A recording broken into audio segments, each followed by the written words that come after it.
sejam todos bem-vindos ao ABcast Cidade da Advocacia. Conosco os advogados Auri Lopes Júnior e Jader Marques. Sejam todos bem-vindos. Doutor Jader, na sua visão, quais são os maiores desafios de convencer jurados sem perder o compromisso com a técnica e a ética profissional? Olha, eu tenho a partir de leituras, e tenho que citar aqui Saramago, eu comecei a entender que o trabalho do advogado ele é menos um trabalho de convencimento e mais um trabalho de crença naquilo que ele mesmo defende, naquilo que ele fala, naquilo que ele sustenta. Saramago fala que convencer é colonizar o outro. Essa coisa de achar que eu tenho o dom da palavra, que eu tenho uma especial capacidade de fazer com que tu abandones todos os teus filtros, os teus conceitos, a tua história de vida para quase que ser hipnotizado por uma especial capacidade minha de te conduzir para onde eu quero. Fazer tu chegar às conclusões que eu cheguei, ou que eu tenho, ou que eu quero que tu chegues. Então, eu não gosto dessa ideia de que o meu trabalho é um trabalho de colonizar o outro. Porque isso me leva para um caminho em que há um fetiche, sobretudo do advogado criminalista do tribunal do júri, que ele é um sedutor, que ele é alguém capaz de exatamente conduzir a pessoa sem que ela própria perceba pelos caminhos que conduzem à conclusão que ele quer. Eu prefiro acreditar que quando eu recebo alguém no meu escritório, essa pessoa me passa uma causa e eu a aceito, eu ali formei uma convicção.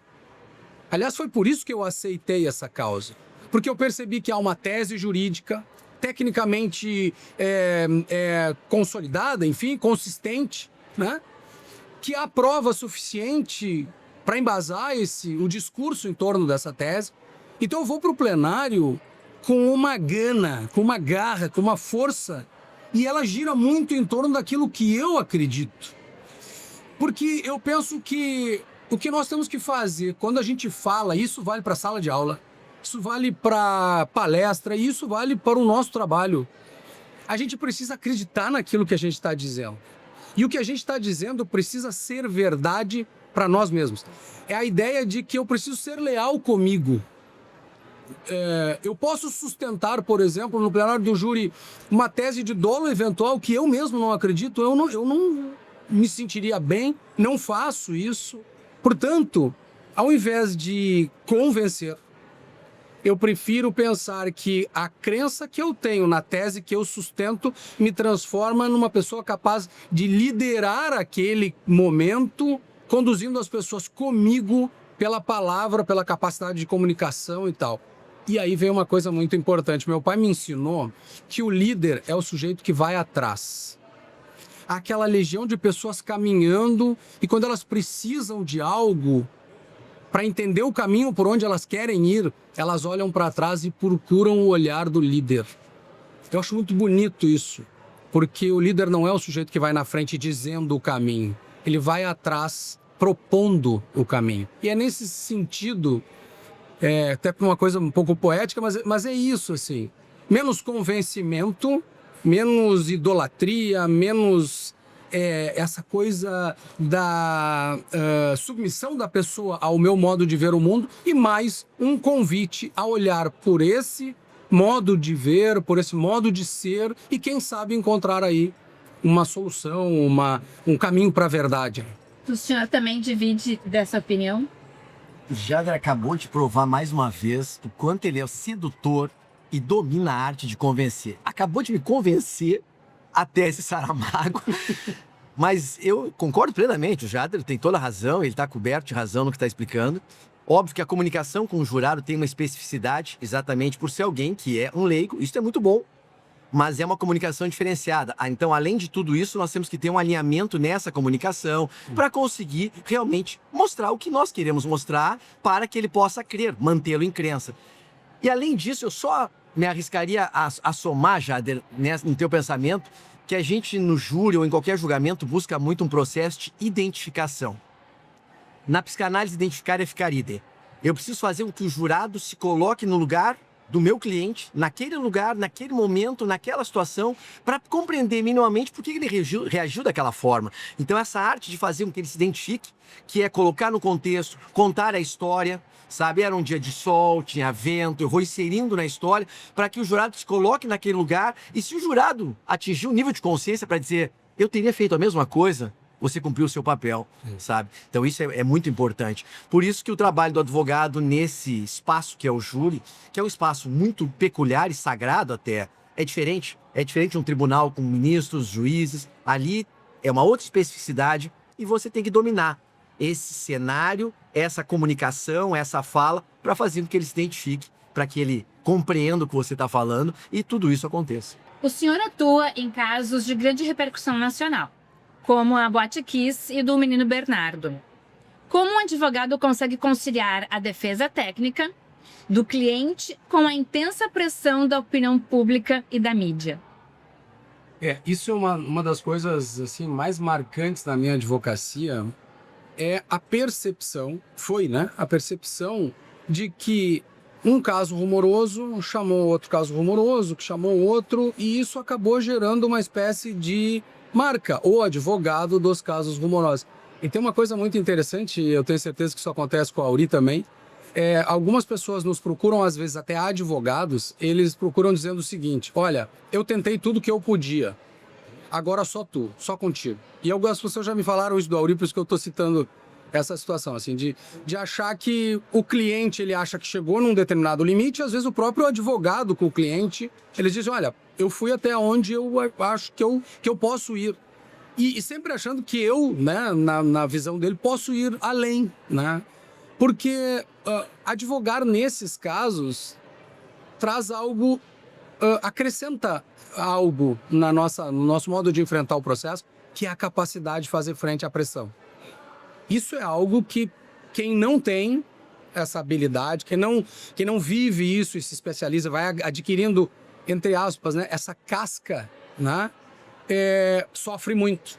Sofre porque a opinião pública, traduzida por, sei lá, haters de celular, de rede social, que aparecem no teu celular ali, e de repente isso começa a invadir o teu interior, e as pessoas gostam muito de uma expressão de gatilho, né? Tocam nos gatilhos. Pois é, na psicanálise a gente trata isso de outra forma, mas enfim, toca nesses botões que acionam situações de autoestima, de segurança, né, de independência, de capacidade de tomar decisão, e a pessoa começa a ficar minada por esse ataque, entre aspas, né, por esses estímulos. Então, uma das coisas que me fez perceber que, bom, olha, eu acho que eu vou bem nesse tipo de causa, é exatamente uma habilidade quase que natural, assim, uma coisa minha, né, de não ser tocado por essas coisas.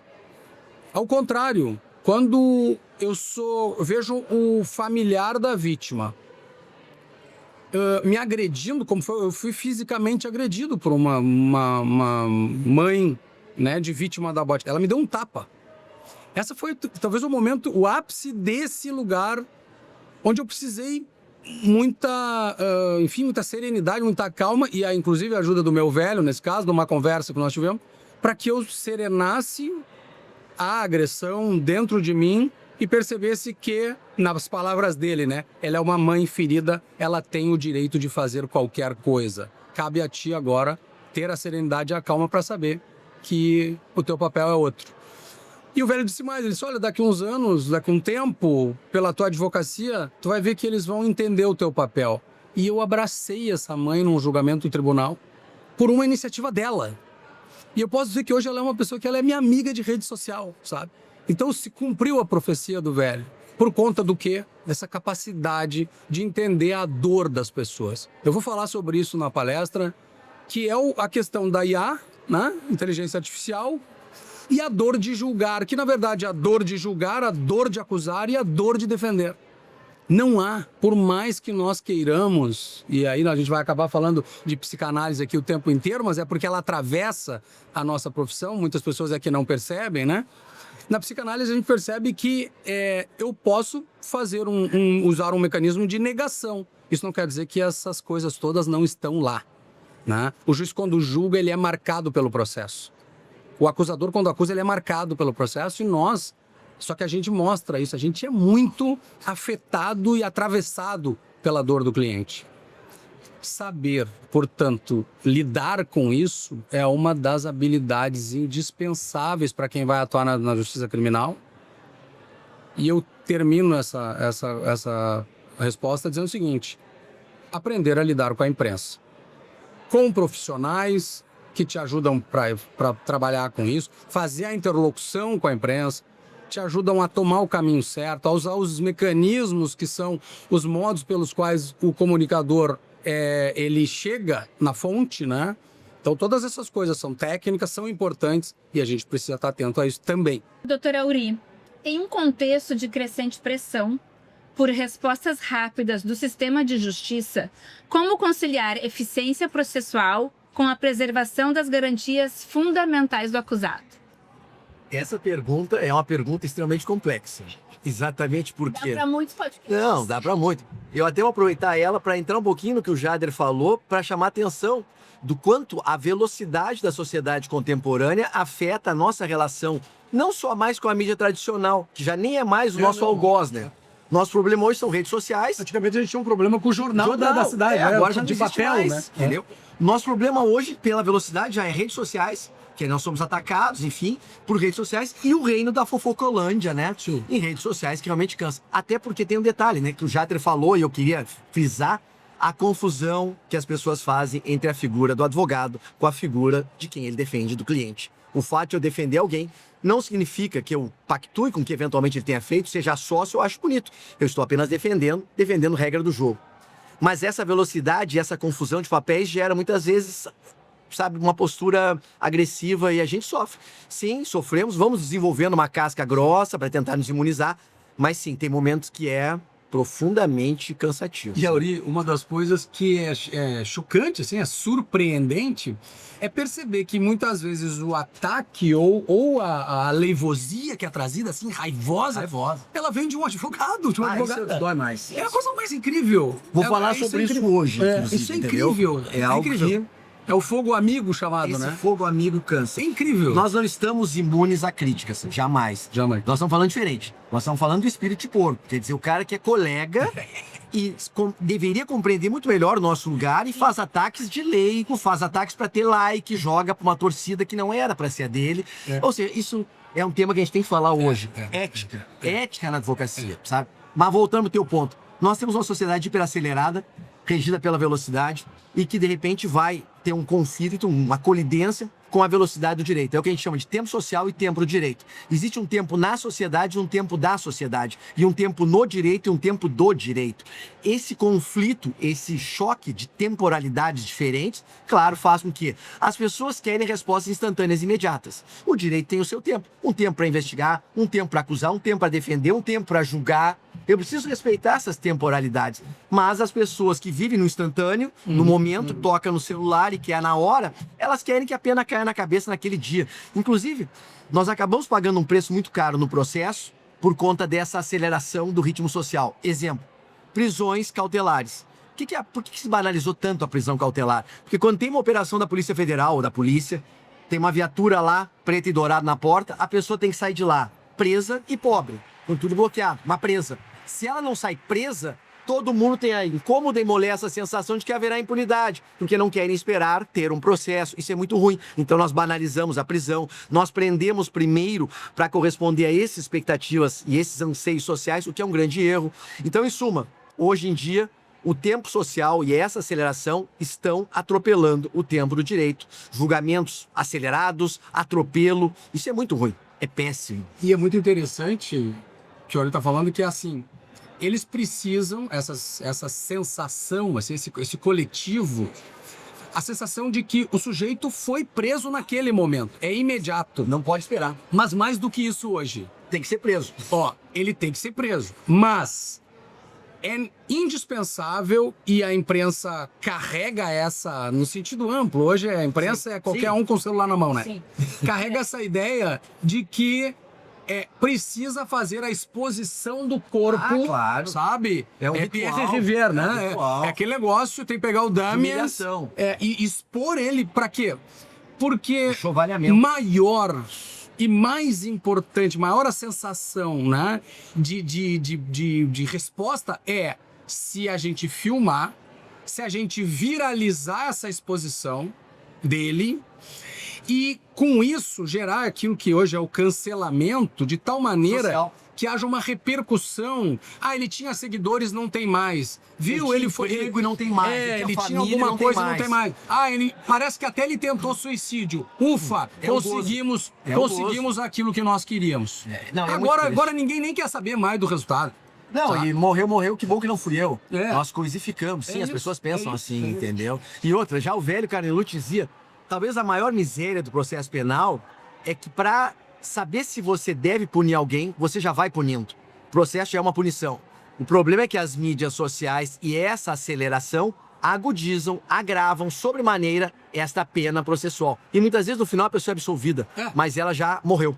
É. Morreu socialmente, morreu Sim. financeiramente, morreu, sabe, como Sim. pessoa. E outra, literalmente, as pessoas se matam pelo simples fato de ser acusadas. E muitas vezes de algo que não fizeram. Sim, tá aí o caso do Do reitor e outros tantos. O caso foi um caso de absolvição.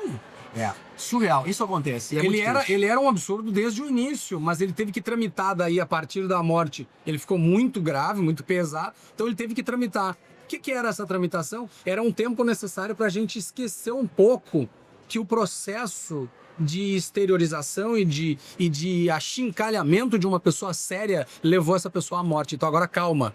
Vamos manter as pessoas entendendo que a gente está fazendo um processo formal, puramente retórico, para chegar ao final e dizer, sim, realmente ele era inocente. É triste, né? É triste. O direito de defesa é frequentemente visto como um obstáculo de punição. Como o senhor responde a essa percepção e por que ela é essencial para o Estatuto Democrático de Direito? Essa é uma pergunta que dá tese também, né? E ela é um obstáculo. Sim, E tem porque que nós ser. somos resistência. Porque a verdade é essa, você tem de um lado um poder, é um poder do Estado, é polícia, é um órgão de Estado, que também erra, também se equivoca. Você tem um Estado acusando, você tem um Estado julgando, e você tem apenas um advogado do outro lado, Não, e pra te dar voz. Vamos sabe? fazer aqui uma homenagem ao nosso professor Hamilton Bueno de Carvalho. Ah, sim. Não é qualquer poder. Não é qualquer Não, poder. Não, é um Às poder 6 horas da manhã cruel. tu é levada presa.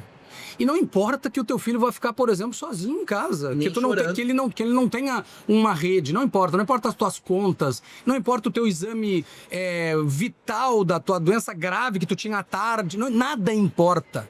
Quando o Estado vai cai em submeter cima a de uma isso. pessoa, E ele nós vamos cancela falar a vida hoje da pessoa. nessa palestra sobre isso. Quer dizer, qual é o nosso lugar? Nosso lugar é o da resistência, é o de ser obstáculo, sim, é o de impor limite, já que o Estado muitas vezes não respeita nem o limite da lei, o advogado é alguém mais que tem que dizer, não, para. Porque se você for parar para pensar, ontologicamente, qual é a diferença entre o ladrão que entra na tua casa, pega tuas coisas, o teu celular e leva, e o Estado que entra na tua casa, pega tuas coisas, teu telefone e leva? Zero. Ah, mas tem uma diferença, o Estado está dentro da lei. Aí é que tá, se estiver dentro da lei, ser legal. Agora, para isso eu preciso ter muitas vezes um advogado para dizer, não foi legal. Você não tinha mandado de busca, você não foi no horário, você não tinha, sabe? Então o advogado é uma resistência, é aquela pessoa que vai segurar. E óbvio, né? A gente desempenha um papel muito desgastante com isso. Nem sempre compreendido, nem pelos nossos pares advogados. Agora, é sempre compreendido, o Auri tem essa fala que é maravilhosa, que é assim, ó. O juiz, o promotor, o delegado, qualquer agente desses que tem poder, eles têm poder. Nós temos palavra. Só. Resistimos. A gente não Resistimos tem poder. democraticamente. A gente não tem poder. E isso é tão forte que o meu velho se tornou desembargador, ele saiu da advocacia e foi pro tribunal. E ele me chamou lá e falou, Jader, eu tô apavorado. Tô chocado isso aí. Eu tô apavorado, sabe? Porque eles têm poder. Claro. E aí o Hamilton É clássico, né? clássico, Poder né? imbeciliza. Tu quer conhecer uma pessoa, dê-lhe poder. Porque o poder, ele imbeciliza e leva a pessoa a essa E tende, tendência ao abuso. e tende à tirania, sabe? É tendencial. É muito complicado o poder. A gente não só precisa desconfiar do poder, como ter alguém que resista ao poder por você que não pode. Exato. Quando você tá lá algemado, quem é que vai lá dizer não pode algemar, não precisa, é o advogado. E aí, isso é tão forte que eu tava dizendo, o Auri tem essa fala que eu acho maravilhosa, é assim, ó. todos esses, o juiz, o promotor, o delegado, quando eles são acusados, eles vêm pra gente, pros mesmos obstáculos, pros mesmos... Aí fica garantista, A né? gente incomoda, a gente é obstáculo, é tudo, é verdade. Mas quando eles são processados, eles vêm pra gente e pedem, seja obstáculo em meu favor. Seja resistência, seja chato, seja combativo. Mas Quando é um promotor de exatamente justiça me ataca em plenário ou em coisa, eu sempre falo que aquela ideia que a gente tinha o cartãozinho de papel, né? Eu vou deixar um cartão aqui pro isso. senhor. Vai precisar de Quando mim. tira. Quando, ele capota, né? Ao longo de quase 3 décadas de advocacia criminal, quais mudanças vocês consideram mais significativas na atuação dos advogados e na forma como a sociedade enxerga o direito de defesa? Quantos anos tu tá, José? 33. Eu 30. Mas, não, realmente muita coisa mudou, e aqui eu tô falando não só em termos legislativos, obviamente, mas culturais, sabe? Uma sociedade acelerada. A IA é uma revolução, está aí. A própria questão da prova digital. Então, muita coisa mudou que faz com que os advogados e advogadas tenham que correr constantemente atrás do conhecimento tecnológico. Por exemplo, eu sou um ser híbrido. Eu sou flex, eu estou na transição entre o analógico e o digital, tem que ser, tentando me encontrar nisso. Não é fácil, certo? A Mas gente nós não temos que fazer. nasceu nesse modo, né? Não, nós somos naturalizados, não somos naturais. Então, realmente é complicado, mas um evento como esse é muito importante, a cidade da advocacia é fundamental. Por quê? Porque a chance que esses advogados têm de ouvir várias falas qualificadas para sair daqui nervosos, ansiosos, angustiados, dizendo, meu Deus, eu preciso estudar, eu preciso melhorar, eu preciso ter conhecimento que eu não tenho. Me atualizar, né? Ter musculatura teórica, isso aqui é uma grande academia. E esses 30 anos, quando fala na mudança, eu sempre penso no rio. O homem e o rio, né? Aquela ideia... Heráclito. Heráclito. Foi. E aquilo ali é um paradoxo. Porque ele fala da impermanência, a filosofia trata disso desde Heráclito, né? Que é assim, ó, eu sou o mesmo, mas eu sou o mesmo diferente o tempo inteiro, né? Todo tempo eu estou sendo outro, mas sem deixar de ser quem eu sou. E aí fica essa discussão se eu tenho uma certa essência ou não, enfim. Mas a tua pergunta, ela me remete ao seguinte... Primeira Câmara Criminal do Tribunal de Justiça, 1997, 1996, meu primeiro ano de advocacia. Eu passava por dificuldades dogmáticas, teóricas e principalmente de discussão, né, do nosso papel de advogados, da discussão da prisão, uma série de discussões. E elas eram extremamente semelhantes ao que a gente vê hoje, sendo diferentes, porque há toda essa alteração do tempo. Mas quando as pessoas dizem, meu Deus, tá impossível. Eu pergunto, quantos anos tu tem? Eu tenho 28. Eu falei, gente, faz muito tempo que é impossível. Né? Também na filosofia há uma fala de Aristóteles relativa aos jovens, né? Que é incrível, porque se tu tirar o Aristóteles e o tempo da fala, é como se fosse relativo aos jovens, ao que os mais velhos falam dos jovens de hoje. Então tem uma mudança, mas tem uma coisa que permanece, sabe? Agora tem um pêndulo. Sim, você tem certos pêndulos dentro da própria construção de cultura, às vezes mais para lá, mais para cá. Agora o que o Jades falou é fato. Sempre tivemos dificuldade. O Rio é o mesmo, nós somos mesmos. Nós temos um código de 41. De 41. De 41, mas sabe que eu vou algumas dizer, coisas me deixa mais absurdas. triste ainda é 32 anos como professor, é a gente se deparar hoje com jovens com a cabeça velha. Exatamente. Jovem com a cultura velha. Jovem com a cultura autoritária, sabe? Isso é o que me chateia mais do que ter a lei antiga, é ter cabeça antiga numa sala de aula. E isso vai se refletir em profissionais com viés ultrapassado, olhando para trás, conservador. Passivos. Passivo. Ele tá falando aqui a palavra, Passivo. já falou várias vezes a palavra resistência. Passivo. O que isso quer dizer, né? A gente é inconformado. E o Lênio fala, a gente tem que comprar água e reservar água em casa. Estocar alimentos e água. Por quê? Porque faz 30 anos que nós estamos tentando mudar essa coisa. 30 Vamos anos. continuar.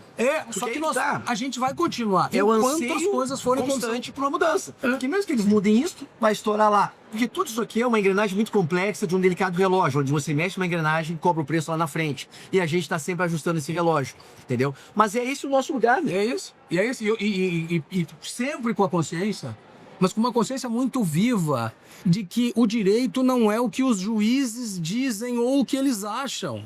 Não é isso. O direito é uma construção, e ela é uma construção que vem de muito tempo. Quer dizer, muita gente morreu, muita gente foi Queimou na queimada, fogueira. muita gente... Queimou né? na fogueira pra gente estar aqui E aí a gente defendendo vê... esse silêncio. E a gente vê uma frase, por exemplo, réu inocente não precisa de advogado, réu culpado não merece. Né? Você conta essa frase, Euri? Manual dos Inquisidores. Né? Quer dizer, quando a gente vê um processo penal e com um inquérito policial seguindo um livro, né, que orientou a Inquisição. Tem estratégias de retirar a verdade do herege que são usadas hoje no inquérito policial pela polícia. Então, essa é a parte mais dolorida. É a passividade, a acomodação, e que bom, né, que nós somos esses velhos desacomodados, inconformados. Eu tô me preparando agora muito para essa fase, né? Eu acho que a gente é hippie. Do ciático. Somos hippies. Eu acho que a gente tem uma coisa de 60, né? Mas enfim, essa fase do ciático e da dor no joelho e tal, eu tô preparado para pegar Mas minha tem um muleta, detalhe, né? pegar minha muleta Não- e seguir brigando. Porque tem um detalhe. Advogado de verdade não se aposenta, morre. Morre lutando, morre trabalhando. A gente não vai se aposentar. A gente vai morrer trabalhando, vai morrer brigando. Essa é a verdade. Em processos de grande repercussão, até que ponto a cobertura da imprensa pode influenciar no julgamento? Quais os mecanismos que existem para preservar a imparcialidade? E agora, no mundo da IA, como que vocês conseguem provar o que é verdade e o que é mentira? Olha, provar o que é verdade, o que é mentira, Isso a aí é gente uma- nunca conseguiu. Isso é uma luta da humanidade. Agora, vou dizer uma coisa séria. Essa relação, e como o Jade falou, quando a gente fala imprensa, nós estamos falando das grandes mídias e das pequenas mídias e da mídia do celular isolado. Sim. É uma luta constante, entendeu? Mas o mais difícil é você aprender a conviver, ou seja, viver com. Você vai sempre viver com aquilo. A gente não vai ganhar deles, sabe? Talvez a gente não deva deixar perder tanto para eles, mas é um equilíbrio muito difícil. E às vezes até nós nos calamos em relação, principalmente a ataques pessoais, o Jader sabe muito bem isso também, porque a melhor postura às vezes é não dar holofote para mediocridade e nem palco para louco. A gente precisa se calar. Agora, é uma luta constante e, infelizmente, às vezes, uma visão distorcida, midiaticamente construída, mais do que a opinião pública, é a opinião publicada que vale. E isso afeta julgamento. E nós, em muitos casos, entramos num processo já perdendo de 7-0. Nós temos que tentar desfazer essa goleada para tentar mostrar o outro lado da moeda. Esse é o grande desafio, é uma luta constante. Às vezes a gente consegue, às vezes não, mas é sempre um desafio cruel. A Rita Barquia, que é uma excelente assessora de imprensa, ela fala uma coisa muito importante.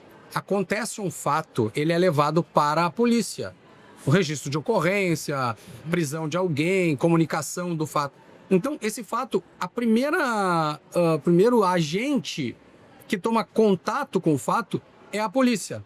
E as pessoas que buscam... Não dá para falar mais em jornalista, né? Porque a cidade tem um blogueirinho de Instagram que tem milhares de seguidores e ele hoje é o jornal da cidade. Né? Então, mas enfim, vamos chamar esse cara, sem demérito dos jornalistas, vamos dizer que ele é o cara da notícia da cidade. Ele vai lá na polícia saber. Então a Rita tem razão quando ela diz: quem cria a primeira narrativa é a acusação, é a polícia. E a primeira impressão crava. Cobra um preço muito alto. E agora o advogado que não sabe lidar com isso, ele vai ficar brigando com a polícia na disputa pela narrativa. Ele não constrói uma narrativa consistente e coloca essa narrativa, de certa forma, independente daquela dada pela polícia, diretamente ao órgão, né? Ele entra numa espécie de discussão, ele aceita o lugar proposto pela autoridade policial, o que pode não ser o melhor. É difícil. Não, mas é super difícil. Sabe, processo penal é um grande xadrez extremamente complexo, onde você movimenta uma peça e tem que tentar antecipar 2, 3 movimentos na frente. mas é um jogo muito desigual. Porque eu volto a dizer, é o Jader, é o Auri, é a Dona Maria, é o Dr. João ali, sozinho, muitas vezes, no seu escritório, que tem que fazer frente a uma estrutura de poder, de Estado, uma estrutura de mídia e outra. Infelizmente, enfrentava isso agora, em caso real, longe daqui, o quanto uma narrativa fantasiosa seduz muito mais do que uma verdade crua, objetiva e simples, sabe? Uma coisa que tem um ar de Netflix seduz. Sim. Por mais mentirosa que seja, quanto mais mentirosa, mais seduz. E aí você vai e diz, não foi isso, foi um acidente assim, assado. Deitou, dormiu e acordou morto, ninguém matou. Ninguém quer divulgar. Não, aí não vende. Aí não entendeu? vende. A disputa é tão desigual que eu defendo um casal que já acabou esse processo, mas naquele momento eu estava defendendo um casal que era herdeiro de uma viúva solitária, de uma senhora solitária, com alguns bens. E por ser acolhido por essa família, ela disse, eu vou deixar meus bens para vocês. Essa senhora foi encontrada morta de forma violenta, ela foi assassinada dentro do edifício, do apartamento dela. E a polícia disse imediatamente, resolveu, quem são? Os herdeiros, para ficar com o patrimônio. A narrativa, isso que o Auri diz, é tão desigual que qual é a minha fala? A minha fala é, mas por que são eles? Porque eles são herdeiros. Tem motivo. Sim, mas o que é além disso? Mas isso basta, porque eles querem o patrimônio. Mas que prova tu tens, né? No sentido de que eles querem o patrimônio. Então, eu desvenci, tirar isso... É difícil? É difícil. E olha a palavra que o Jader usou, imediatamente. É aquela questão da velocidade. A polícia tem que dar uma resposta imediatamente. Sim. E isso faz com que absurdos aconteçam. Sabe? Infelizmente, essas coisas são assim. O imediatamente atropela tudo, a primeira impressão é que flica, eu decido primeiro e vou atrás dos elementos probatórios, justifico a decisão que eu já tomei. Quer dizer, às vezes a polícia, infelizmente, tem essa visão túnel. É mais sedutora essa tese, eu só vejo isso. E outra coisa, Evandro Lins, defesa tem a palavra, já dizia, no dia que nós substituirmos motivos por prova, acabou o processo penal. Ah, mas eles teriam motivos, mas cadê a prova? Não, prova a gente não tem. Eles têm motivos para matar. Não, pronto, motivo não acabou. é. Entendeu? Exato. Pode ter motivos para fazer mil coisas e não faz. Eu tenho que ter prova de que você fez. Isso é muito difícil. E só para encerrar essa parte, a nossa luta é uma luta contra a majoritária, que a gente tenta fazer valer no processo direitos e garantias fundamentais, como é contraditório, defesa, respeitar direito de silêncio, presunção de inocência, que nós, civilização, nós seres, no dia a dia, não damos eficácia. Nós não gostamos do contraditório na nossa vida pessoal. Se alguém fala mal de você, você não quer saber o que ele tem para dizer. Você já julga, já condena. Se alguém chega na tua casa, te fez, sabe, teu marido, a tua esposa, eu vou usar meu direito de silêncio. Ah, quem cala, consente. No nosso dia a dia não existe presunção de inocência. E aí a gente chega no processo, dispara tudo. Aqui tem que ouvir o outro lado. Contraditório, defesa, só decide depois. É contra-intuitivo. Por isso que é tão difícil. Eu tenho um texto sobre essa questão da imprensa e eu posso provar, como eu digo, que a imprensa não ganha o júri. Ela não ganha o júri. Ela tem uma força enorme, sabe? Ela desequilibra muito, mas, enfim, 30 anos fazendo isso, né? Eu consigo mostrar isso, assim, que o jurado, quando ele chega muito mobilizado por uma opinião da imprensa, também tem o efeito de eu fazer um trabalho muito forte de demonstração da prova no sentido contrário e ele entrar numa espécie de crise. Mas, meu Deus, era tão certo. Mas é só isso que a acusação tem. E aí, então, eles ficam assim, esperando a fala do promotor para ver se o promotor... Mas, olha só, o advogado, né? Porque vem a visão da imprensa e quem fala primeiro é o promotor. Todo mundo tem a ideia de que o júri tá morto. Acabou. O seu advogado não tem o que ele fazer. Aí a gente fala uma vez... E aí vem um promotor desesperado na réplica. Por quê? Porque o jurado ficou assim, ó... Não é bem assim. Então, tem que ter cuidado, tem que saber usar o espaço de imprensa. Ah, Jader, mas tu tá sempre na imprensa, Mas quantos processos eu tenho? Sim, sempre não, é quando é necessário. Só quando é necessário. É que às vezes às vezes é extremamente necessário. Eu levei um caso que quis até o julgamento dos embargos infringentes, quando o caso foi desclassificado. Isso é uma coisa muito importante, as pessoas esquecem. Olha a força da imprensa, mas nós chegamos no tribunal e o caso foi desclassificado para culpa. Eu falei para o meu cliente, quando eu atendi ele no 3º dia, eu falei para ele, calma, daqui 5 anos nós vamos ter sucesso, calma. Claro que eu estava acalmando e nem eu acreditava nisso naquele momento. Mas assim, foi desclassificado. Então, a imprensa, ela tem força, sabe? E se o direito fosse severamente aplicado, como ele é aplicado para a advocacia, a súmula 7 deveria ter mantido aquele resultado. Aquilo é um absurdo. Juridicamente, aquele foi um absurdo. Deveria ter mantido e o caso deveria ter sido O que o culposo. Supremo fez foi... E nós teríamos resolvido isso de forma mais rápida, inclusive, sabe? Bom, mas enfim, só para te dizer, lá nesse livrinho que eu escrevi, no Mais Não Digo, eu falo isso. O júri, ele é diferente. Então a imprensa tem força, ela tem essa tendência, mas a gente tem que lidar também com isso.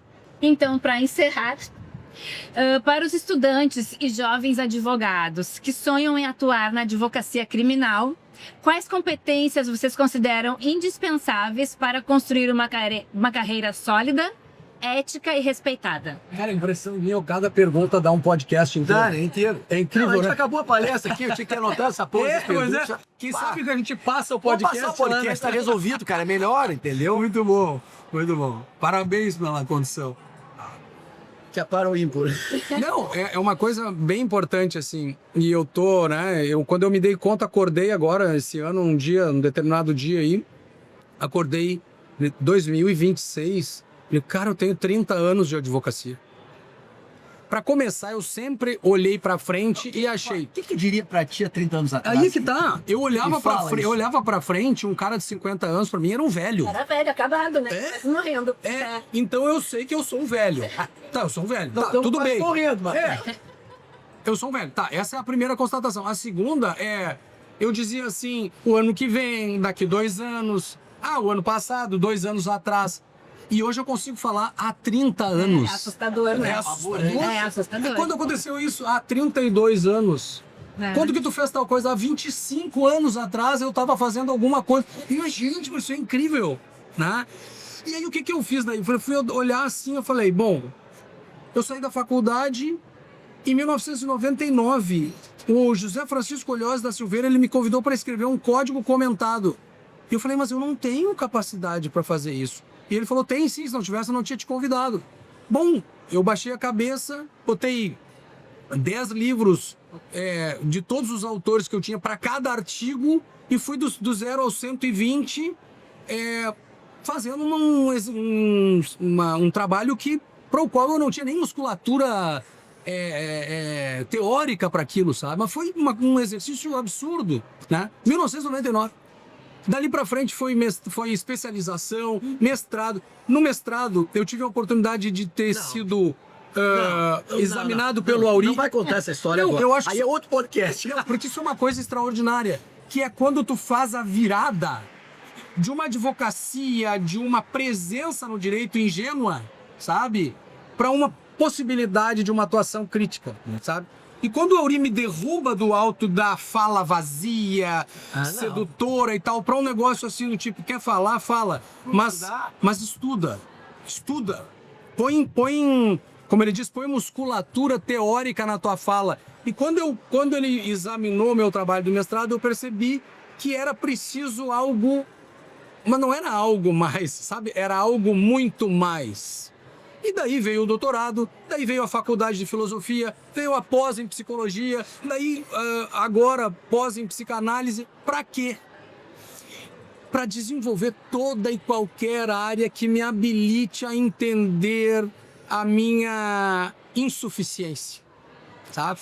A minha falta, o quanto essa falta me constitui, sabe? O quanto todas as perguntas filosóficas mais difíceis estão aqui postas nesse podcast.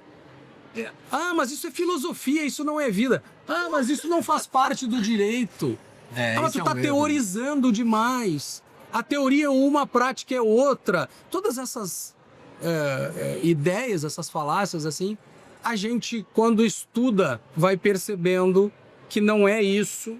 Muito embora a gente fica cada vez mais consciente de que a busca pela verdade, a busca pelo belo, a busca pelo justo, né? Ela não se encerra no resultado, ela é em si a própria atividade humana. Buscar é o que a gente pode fazer, né? E estar aberto exatamente para o conhecimento.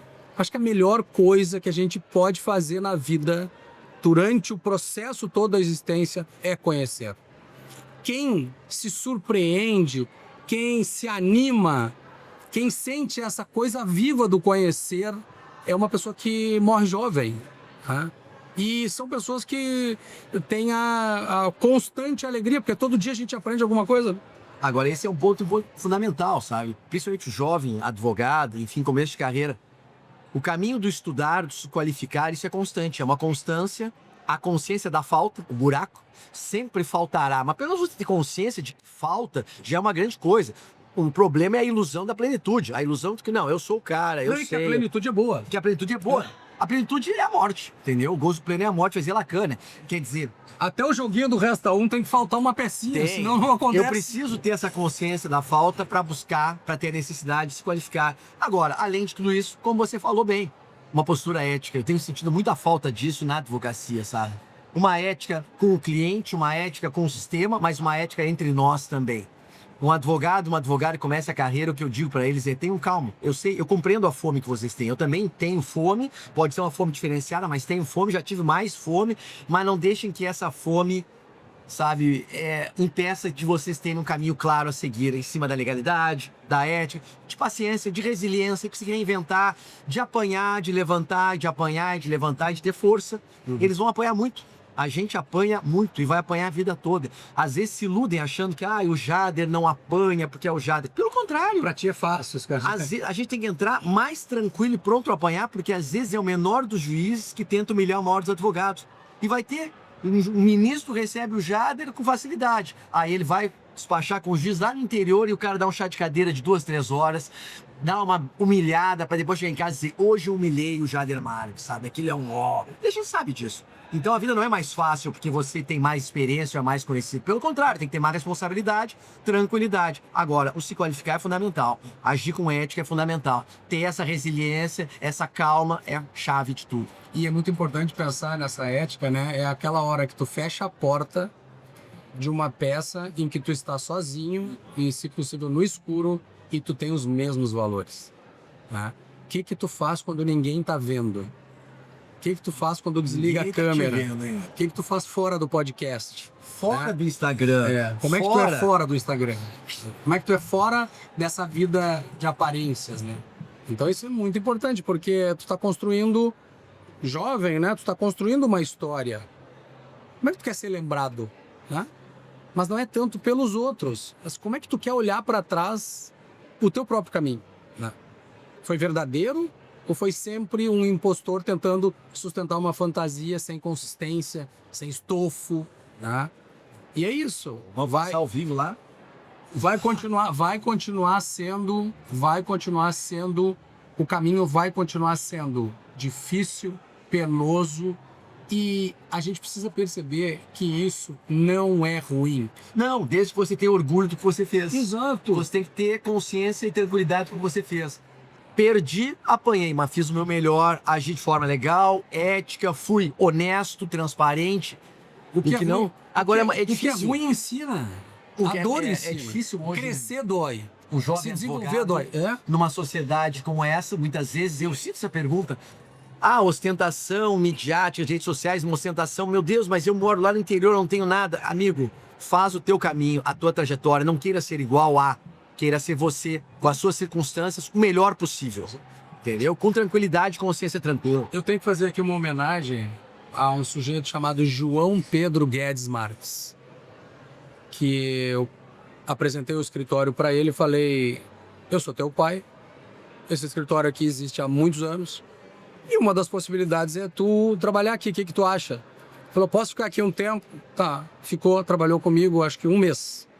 Terminou esse mês, ele sentou comigo e disse: pai, não é para mim, não quero isso, eu quero ser músico, o que tu acha? E eu falei: olha, eu acho que tu tem que fazer o que tu quiser, tu não vai te decepcionar. Eu falei: João Pedro, o decepcionado é o sujeito que tem que ir para terapia, e se ele não superar, ele tem que morrer de tristeza, e não tu. Quem se decepciona é que tem o problema, não tu. Então vai tocar a tua vida. E ele fundou no Rio de Janeiro um selo de música chamado Fracasso Futebol Clube. Eu falei, João, fracasso. Psicanaliticamente, tu pode estar traindo com essa palavra, né, coisas ruins. Então ele falou, pai, se sucesso é isso, eu prefiro o fracasso. Eu falei, fiz a minha parte nessa existência, deixei para o mundo alguém melhor do que eu. João Pedro, eu te amo. Muito obrigada. Esse foi então o nosso podcast aqui na Cidade da Advocacia com os advogados Auri e Jader.